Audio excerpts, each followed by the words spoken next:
back in December of 2017, I received, or I talked about a sample of Gooderham and Worts, Little Trinity, and that was part of the release for November the 4th BC Premium Spirits release. And I was sent the sample by Whiskey Sneerson, and I liked it so much that I went and got my own. So here it is, the Gooderham or Gooderham, I think it's pronounced Gooderham and Worts, Little Trinity. And this one, I wasn't going to do a video about it, but since I got a bottle, I might as well. And oh crap, I have my old glasses on, so I can't read too well what's on the back here. It says, William Gooderham established the Little Trinity Church, the oldest surviving church in Toronto, in 1842 for his mill and distillery employees who couldn't afford the high pew fees in the area. This whiskey celebrates the story of the Little Trinity with a balanced 3-grain blend of rye, corn, and wheat for a dried apple, creamy vanilla taste with rye finish. Oh well, there go the tasting notes. I've been influenced by what it says on the bottle. Oh no. Well, I'm going to do it anyway and see what happens. I'm going to try to forget what I had just read. That's easy for me to do because I am at times absent-minded. Let's see now. Let's get this off here. Got a nice wood top cork. There was no box for this, this particular bottle. It is 17 years old, and is that 46? 45% alcohol by volume, 750 ml bottle. It's quite a heavy one. Wood top cork comes right off with a nice little top. Let's pour a dram.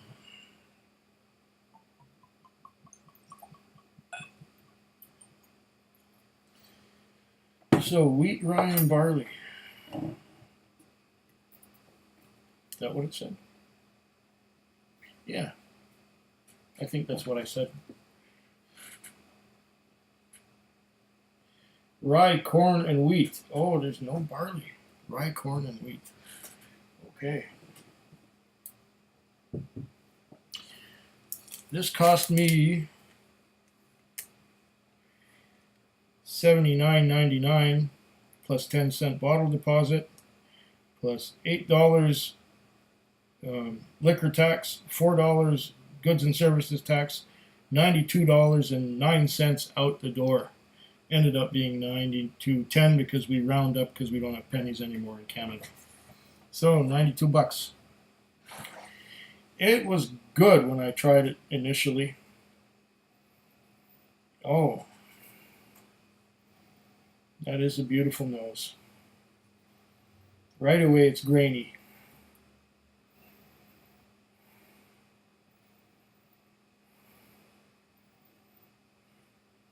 I'm getting some of the rye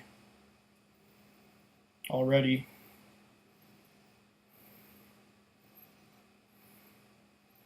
Sort of a minty dill.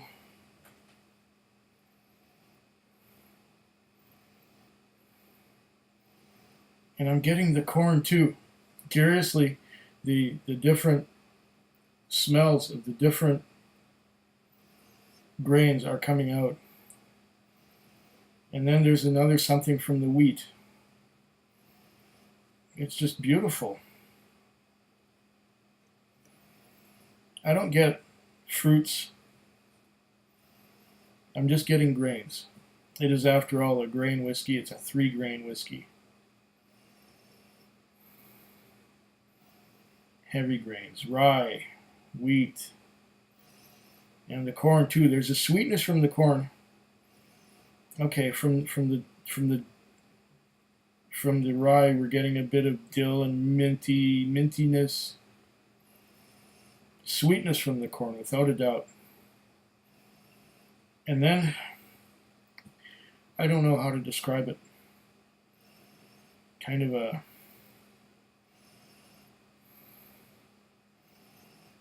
sort of a custardy thing from the wheat. sort of like a whole wheat bread smell. I remember whole wheat bread from when I was a kid. You know, it was supposed to be the healthy alternative to rye, to white bread. And the whole wheat bread had a special wheat smell. That's all I can say. And this has that same whole wheat bread smell.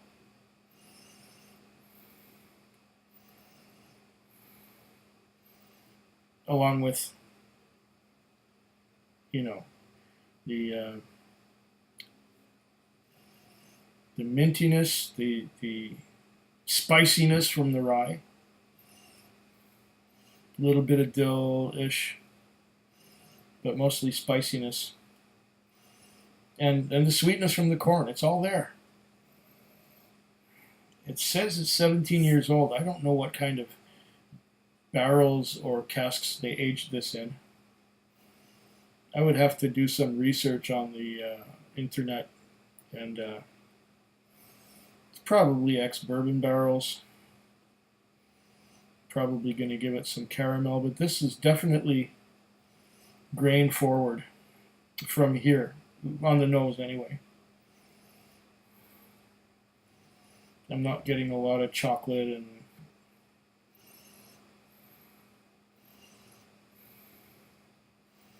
caramel, maybe a little bit. But there's that whole wheat and there's that rye. It's grain forward, you know, considering even though it's 17 years old. So they might have used some pretty old reused barrels for this. Let's give it a taste.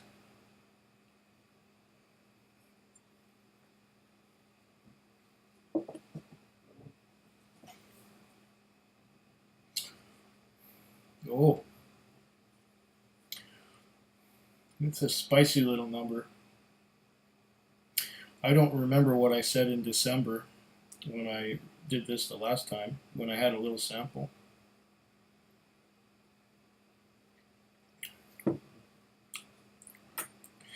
Even after a taste of water, there's still some spiciness on the sides of my mouth. Let's go for a second sip on this one. Oh,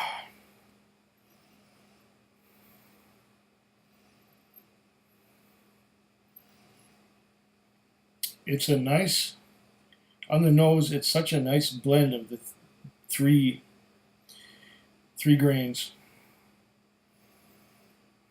such that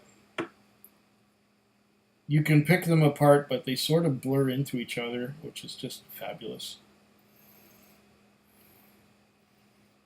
Let's go for another spicy little mouthful.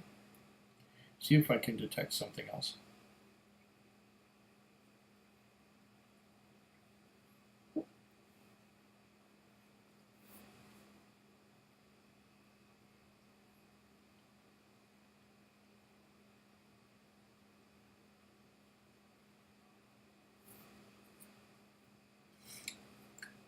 Yeah. There's that strong spiciness, especially on the sides and the tip of my tongue. But on the top of the tongue, there's absolutely some caramel toffee, but it's still grain forward and spice forward. There is caramel and toffee, but it's hiding underneath the spice, which is not dissipating fast at all. The spice doesn't move aside. It's all there. Relatively long, spicy finish on this one, too. It's quite a nice piece of work.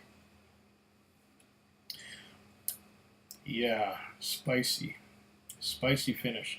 It lingers and lingers and lingers on the sides of the tongue. Spicy, mostly from the rye, perhaps from the barrel as well, with some of that tannins from the barrel. Like I said, it seems to be that they're reused barrels. I don't think they're first fill ex-bourbon.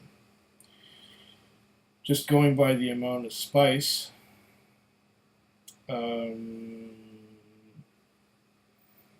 think the spice is from the grains first. And then there's some caramel and no bitterness really. It's still lingering on, and the very finish is dry. Long, spicy, dry finish. If you like long, spicy, dry finishes, the Gooderham and Worts Little Trinity is for you. I will drink to your very good health. Cheers. Food Quig. Food Quig. Food Quig. Food Quig. Food Quig. Yeah.